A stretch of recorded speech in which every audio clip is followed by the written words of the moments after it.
Hey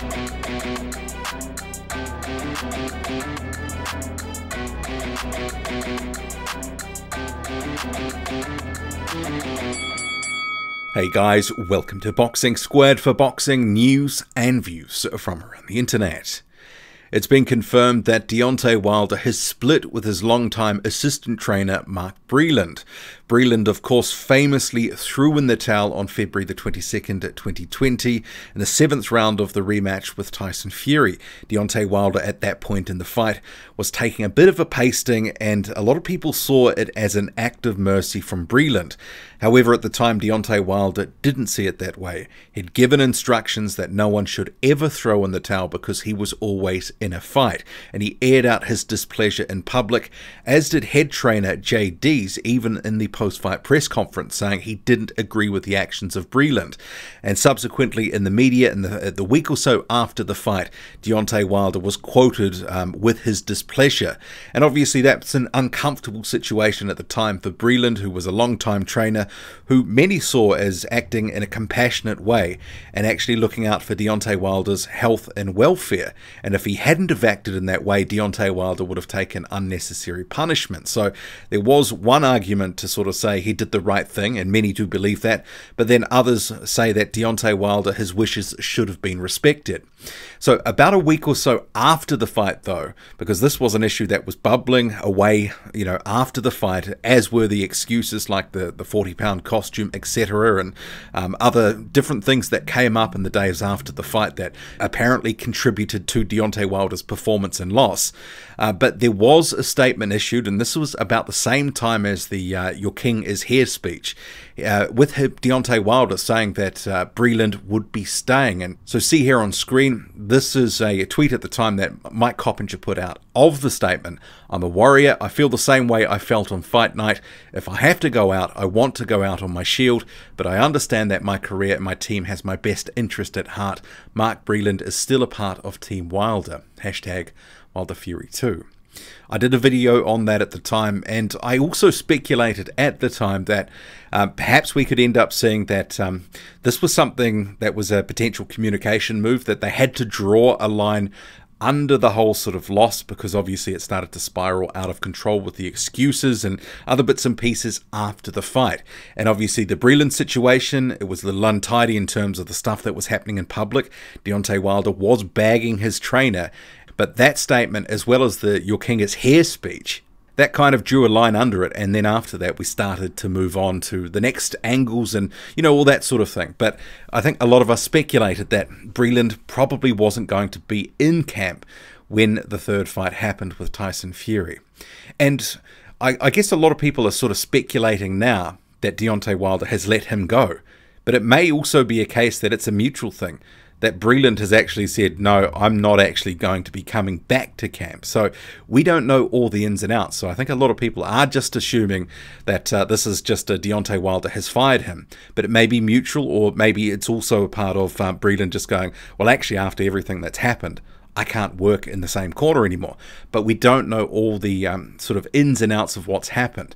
But in terms of what is being said publicly, so Ronnie Shields, noted trainer, he was on the Boxing Voice saying, yes, they aren't working together anymore, but he didn't really go into any more depth.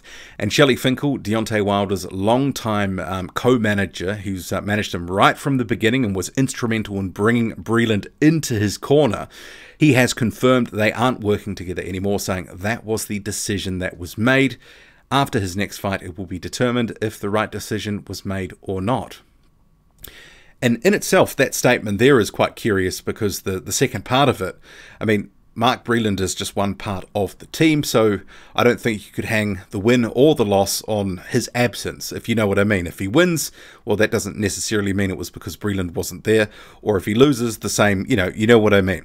So I guess, though, this was not necessarily a massive shock hearing this news that actually they're not working together anymore, because I think for a long time people probably thought it probably was untenable given the situation. Deontay Wilder aired the grievance out so publicly, but untenable for Mark Breland to continue, because his character to some degree was coming under attack. And I remember at the time having done the video, because I did one basically saying I thought Mark Breland did the right thing, given where the fight was headed and how dominant Tyson Fury was, and how Deontay Wilder was not able to really throw anything back in that 7th round, particularly towards the end. He really was taking a pasting. And at that point that Breland threw in the towel, the referee at the time did say he was aware, he saw the towel, because there were some people that said that he didn't. But he said anyway that he was on the verge of stopping the fight anyway. But Breland throwing it in there, in my view, it was an act of compassion. He showed that he cared for Deontay Wilder, about his health, post-boxing as well. He didn't want to see him take any unnecessary punishment, that he could live to fight another day. And had that gone on any longer, and Deontay Wilder had taken some punches that maybe would have rendered him and his career in a different light, some sort of long-term injury, no one would have been thanking the corner for not throwing the towel in, especially given everything that's gone on in boxing in recent years, with people having brain injuries and, other sorts of injuries that have led to career and life-altering, consequences. But I guess it sort of begs the question now, what is happening with Team Wilder? There has been some talk, and this was mentioned on the Boxing Voice, that Deontay Wilder has been down in Miami. But in terms of his setup, they were talking about bringing some new people in, some fresh ideas, but effectively having the same sort of core group. Obviously, Breland is not part of that anymore. JD's is the head trainer. He's still there. Are they going to be able to make some changes and come up with a better game plan to try to defeat Tyson Fury? It's going to be a big ask, because obviously Deontay Wilder relies so heavily on that right hand, and Tyson Fury, for the most part, was able to take that away in the rematch. And there was always the sort of speculation, if you could take that right hand away, what was left? And Deontay Wilder didn't look good backing up on the back foot. So, yeah, it's, even though there's, if the fight happens in December, effectively 10 months from the second fight to the third fight, is that enough to turn things around? Well, it's an interesting question, and obviously if they get new sort of voices in there, some new blood into the camp, there's going to be some different ideas. Is it long enough to sort of make them gel, make things stick?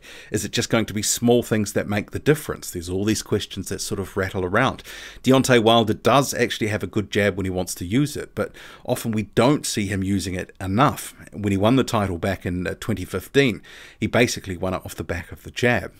But yeah, not a shocking surprise that Mark Breland is out here, because it always looked on the cards.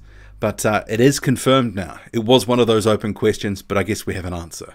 What do you make of it all? Drop a comment, loud and often. Hit like, hit subscribe.